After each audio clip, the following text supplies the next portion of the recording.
It's a Jeffrey Fighter in the hallway once.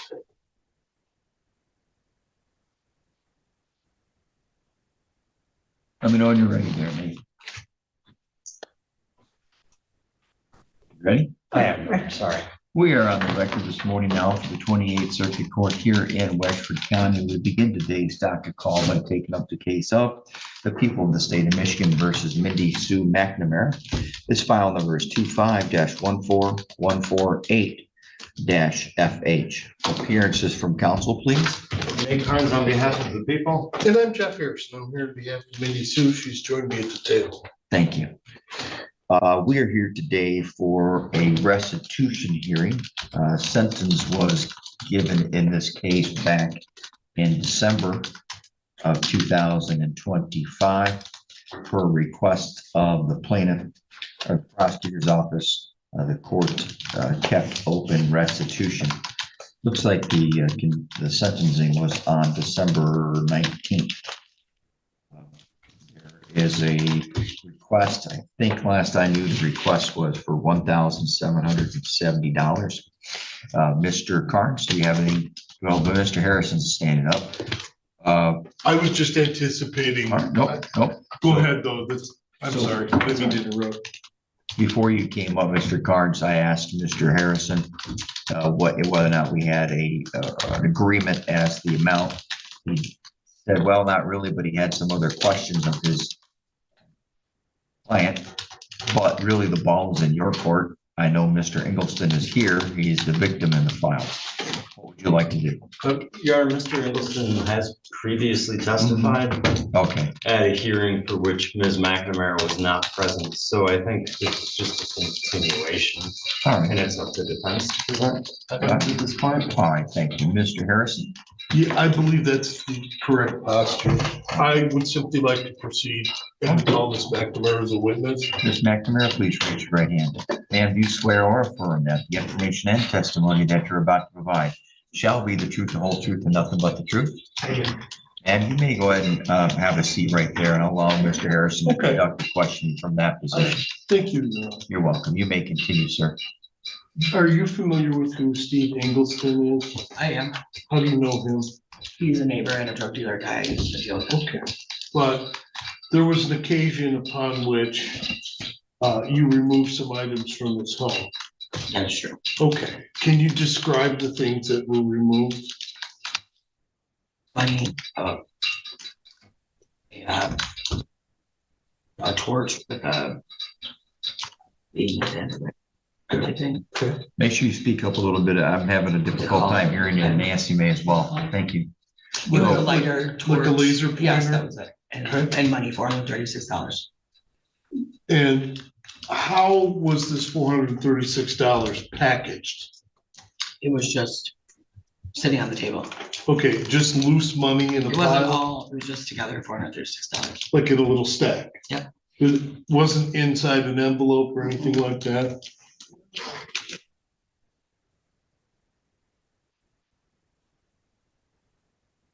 What about some medallions that had a baseball player's picture on them? I didn't take those. There's a lot of people that come to his house. But on that day, your testimony is you took $436 in this laser pointer. That's what I remember. Yeah, it's been a while ago. It has been a while ago. Is there other stuff that you might remember? If you looked at a police report or anything like that, or do you think that's a complete? Complete. Okay. I have no further questions of Ms. McNamara, Your Honor. I will have a few, but before I do, Mr. Carnes, do you? Or would you like me to ask mine first? Ms. McNamara, if you recall at the preliminary examination, a different neighbor, Mr. James Stewart, testified that he saw you exiting Mr. Ingelston's house with a brown or dark colored case. Do you recall taking that case? And if so, what was in it? I do remember that testimony, but it was actually my course backpack. It was very small. It was kind of square, but no, I don't.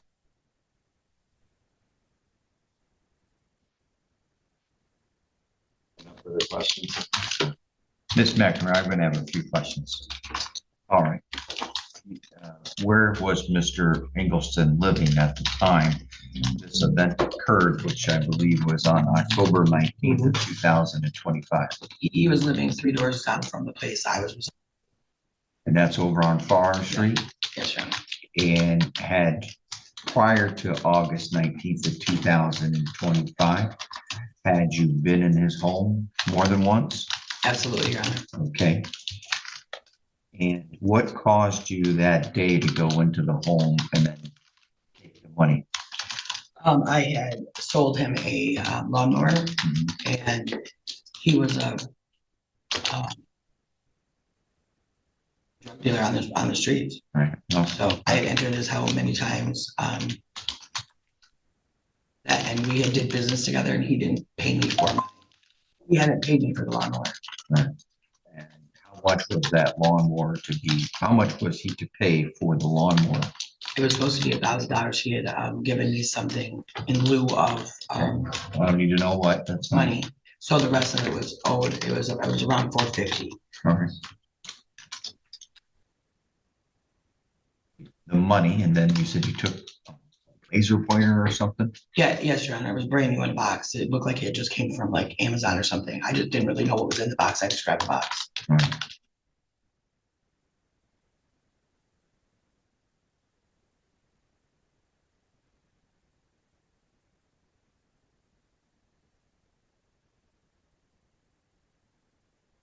All right.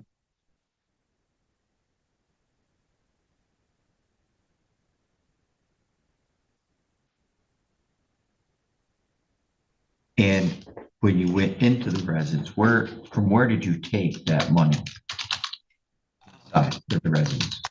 I walked in. He was standing right to the right. I pretty much thought he had seen me go in there. We were talking to him. I walked straight in. There's a door. It's like a screen door. As soon as you walk in, there's like a chair, and then there's a big, huge table, like kind of like this, like a coffee table with a bunch of stuff all over it. And there was a bunch of stuff, and then there was money with I think it was a knife sitting on the top of it that I could just see right there.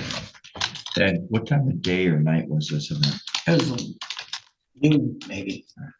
Thank you. All right, Mr. Harrison, any further questions based upon those asked by me or Mr. Carnes? None whatsoever, Your Honor. Thank you. Mr. Carnes, any further questions of Ms. McNamara? No, Your Honor. Thank you. Any further proofs, Mr. Harrison? Nothing, Your Honor. Thank you. Ball backs over to the other side of the net, Mr. Carnes. Your Honor, the people would once again call Mr. Stephen Ingelston. Mr. Ingelston, if you could please approach this way, sir.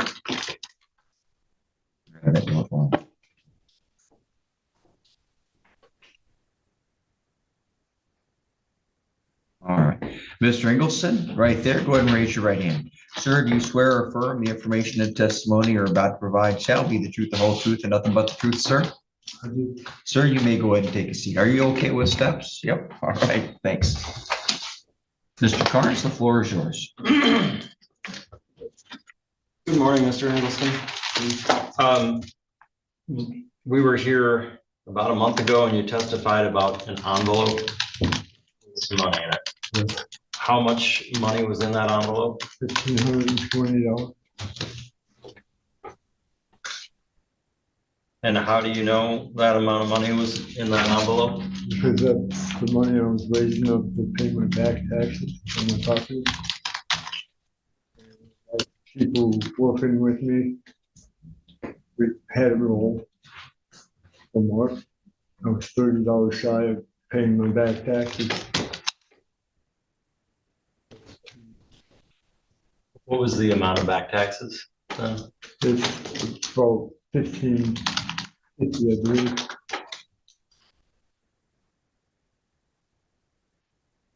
It's 2 years back. And do you recall the day that these things went missing from your house? Recall the day, I don't have the date memorized. Right, but you remember Yeah, the day that this, What was happening, just prior to this property going missing? I was working as I usually do every day in my garage. Okay. What happened while you were working in the garage? Her boyfriend came up and had a conversation, started having a conversation with me. Your Honor, I'm not sure of the posture that I have in this matter. This testimony has already been elicited from Mr. Ingelston. It's repetitive. I don't think it's terribly relevant to the questions that were asked of my client, which this being rebuttal. To be honest, I don't remember all the testimony from before. I'm going to. Okay, that's fair. You make it. Mr. Ingelston, I know what you mean, but just to clarify, whose boyfriend was this? Okay. And Mindy, is Mindy in the courtroom today? Yes. What color shirt is she wearing? Multicolored. Your Honor, may the record reflect so the witness has identified the defendant. Yeah, they'll reflect. And when was when did you last see this envelope with money in your house? Before I went out and started working in the garage. The back way. And then at the last hearing, you testified about some baseball medallions. When was the last time you saw those in your house? And they came up missing the same day in the morning. Do you remember the last time you saw them? Put them down under the cupboard inside this cupboard that's in the coffee table. About the same time I put the money in the envelope. Shifting stuff around on top of the table. And Alicia dollars handed me $300 of money. And that was to go in the envelope because I was part of the money. Counted it up to make sure that I was close to 1,500 and I was at 1,520.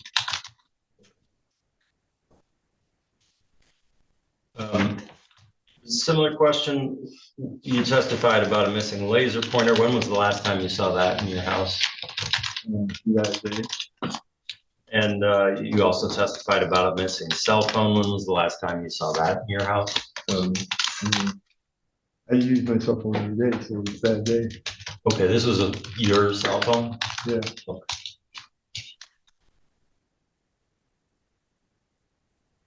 And then I have to ask, on January 22nd, you testified that there was $1,220 in this envelope.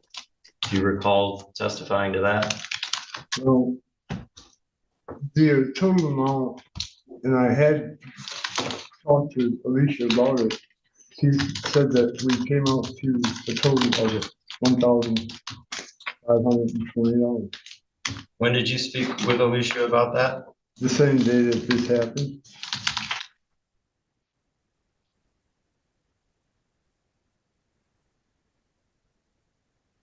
And how would she have any knowledge about how much money was in that envelope? She helped me earn it. She helped you what? Earn it. Okay. I have jobs I do for real estate, Okay. and I hired her to do the work. Because what we do is clean our houses and move all the things that we take down in houses. The real estate.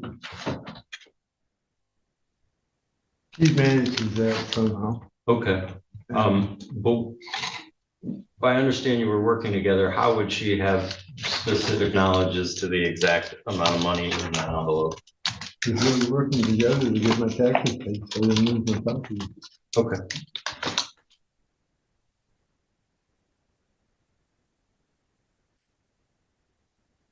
Thank you, Mr. Ingelston. I have no further questions.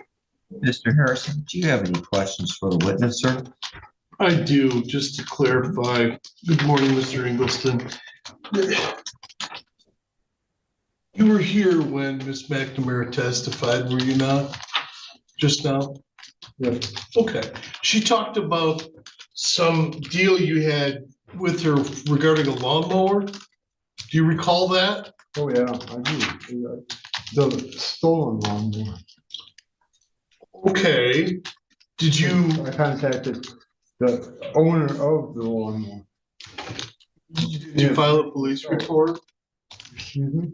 Did you file a police report? No, that was on him. This guy who owned the tractor.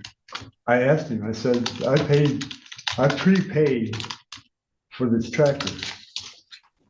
When you say you prepaid, what do you mean by that? I gave her $200. You gave that to Ms. McNamara? Yes. Okay. And then she gave me the location of where the tractor was at. And I went to pick up the tractor and I got stopped by the owner. And then we had a conversation. And he agreed that, well, since I had already paid for it, to go ahead and take it. Or get a receipt. Because then he wanted, then he was gonna call the police and prosecute. Okay. So your testimony is you went to pick up the lawnmower. The owner of the lawnmower said, well, okay, go ahead and take it, even though it's not yours. Right, And you took it back to your house. yeah, And that's where it stayed the whole time. no, it went back to the owner. Okay. But at one point, you and Miss McNamara had reached an agreement to exchange $1,000 for the, as you're calling it, a tractor? No, there was no $1,000, that's all. Okay, Whatever, fabrication. okay, all right. It wasn't even worth the 200 that I paid for it. Well, let me see if I got this straight. You said you got a receipt from the owner of the tractor? No, I did not say that. Okay, I'm sorry then, I misheard you. What did you receive from the owner of the tractor when you went out and He had this? wanted me to get a receipt from her so that he could prove that she sold his tractor. And then he allowed you to load it onto a trailer and take it away? Yes, Okay, thank you, nothing further. Mr. Carnes? No further questions, Your Honor. Thank you. Mr. Ingleson? Thank you. You may step down, sir.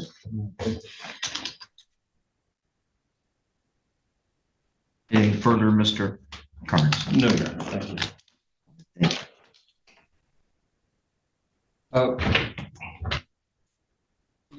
Your Honor, not too late. I would just ask the court to take judicial notice of the testimony by James Stewart at the preliminary examination, wherein he testified he saw the defendant leaving Mr. Ingleston's house with a dark colored box that she did not have when she entered the house.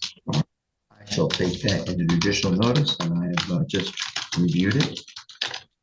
Continue to review further testimony that was taken at the preliminary exam, which is contained in the transcript, which itself is contained in the court file.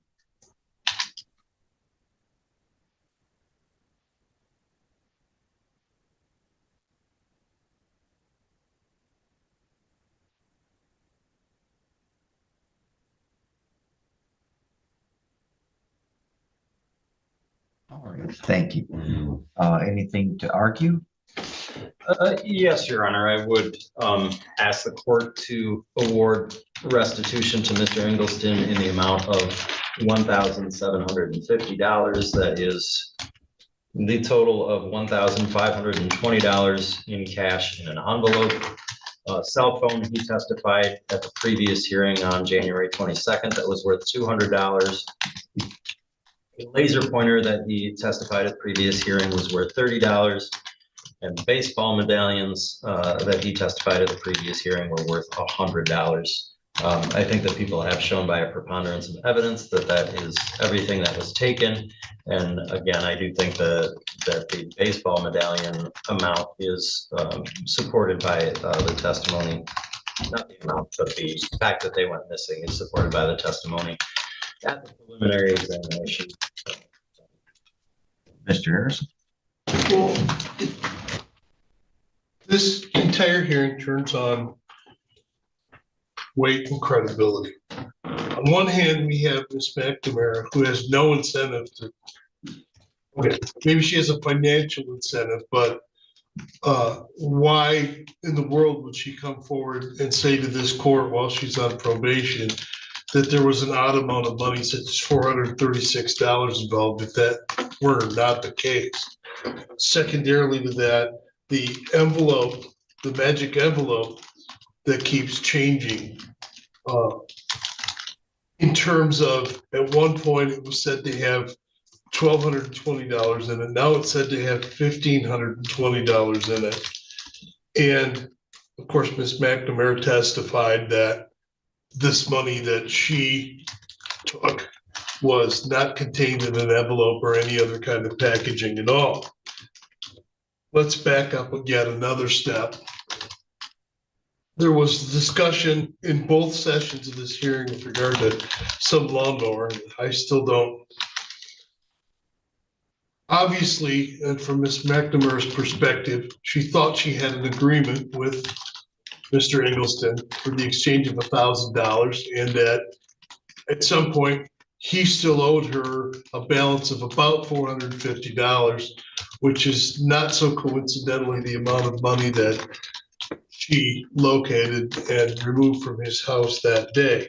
The story that Mr. Ingelston tells us is that there was no such agreement, and that the owner of the tractor allowed him to take it away from his property, even though he maintained that he still owned the tractor and didn't want to sell it, or worse to that effect. He didn't say that, but I think that's fair to impugn from her, pull from the story that he gave us today. There's much talk about a black or dark colored case. There's no mystery. It was a backpack. She told you what it was here today. Any restitution, I think, that is awardable in this case arguably would include the $436 as well as the laser pointer. However, I think there's a legitimate dispute that has not been resolved with regard to the status of that cash that was removed as well.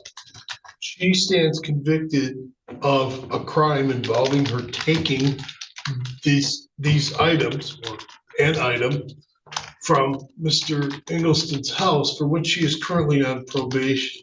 She has zero incentive to fabricate a story here to inflate anything or frankly deflate anything. And I believe she testified truthfully here today. Thank you. All right, thank you. Go ahead, sir. Thank you. Aaron, I think it's clear the defendant has plenty of incentive, financial incentive to deflate. The tractor is irrelevant. This is not a civil action. There's no claims and counterclaims here. This is restitution.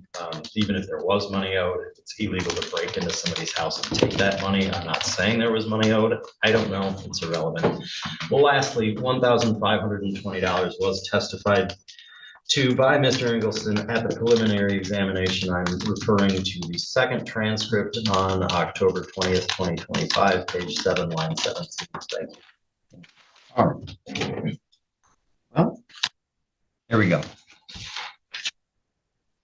The court again is taking judicial notice of the testimony that was provided at the preliminary exam when this case was before the Honorable Corey Wiggins of the 84th District Court.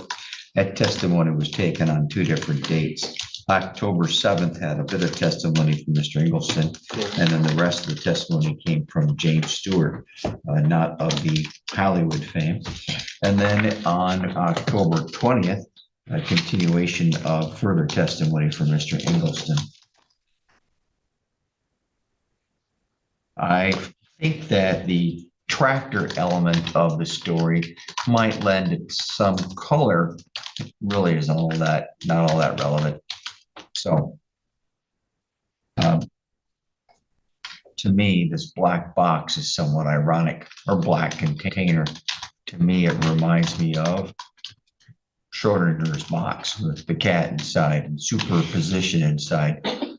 That is, I have no idea what the heck is in it, so I can't tell you if the cat's in it, or if the cat's dead, or if the cat's alive. Nobody found the box, and that to me is kind of a question here. Now, I'm not gonna challenge how the case got to where it's at. There was a plea entered, there were facts admitted that supported that plea. Was it a guilty plea or was it a no contest? I don't remember. He was guilty, if I recall correctly. I Let me take don't. It was guilty. It was guilty. All right. So here's, and I would imagine it had to have been so, because here's what I don't know. And what I don't know, and otherwise, what's inside the box, figuratively and literally, is important. For instance, by the way, the burden of proof here is by a preponderance of the evidence, which is just a tad over 50%. Not that we like to assign percentages, but likely than not proof beyond a reasonable doubt. Let's say I were looking at this case maybe as a defense attorney or prosecutor, and I were listening to the preliminary exam. Now, the preliminary exam is probable cause. That's not really a good example. Let's say I'm looking at it as a civil suit, because that's really what we're looking at this as. I would want to know, did anybody go into her home 3 doors down and find the black box? No. What was in it? Still a question. Did anybody go down to her home? That was only 3 doors down. By the way, that's a musical group. But anyway, the lead singer just passed away, I think, last month. See, I'm full of useless trivia, but here we go. Nobody went down and found any sports medallions, right? Nobody went over there and found an envelope with or without cash. Kind of reminds me of that joke. Here's another movie reference. Dr. Octavius from Spider-Man, when he told a joke about, hey, is anybody missing a wad of $100 bills wrapped in a rubber band? Well, we found the rubber band. Well, in here, we don't even have the envelope. So what I have here is testimony from Mr. Ingleson and some testimony from a defendant. And Mr. Ingleson's testimony is largely unsupported. You know, for instance, I see this often in lawsuits where people claim that somebody came onto a piece of property and something was damaged. Well, they normally have a picture of that item that was damaged. You know, I would normally see that case would lose in a summary disposition, because anybody can come in and say, hey, I found my rubber band. Where's my wad of $100 bills? So the point here is I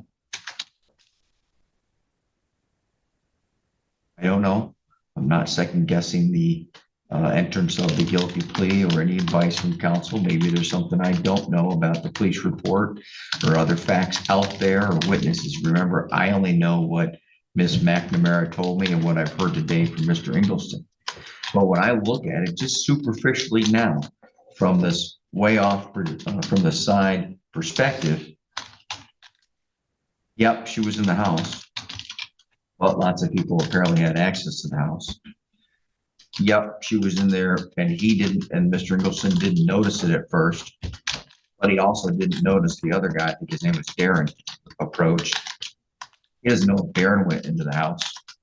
He doesn't know if anybody else went into the house. And we have nothing to show. That's like, for instance, you compare it to a confidential informant case.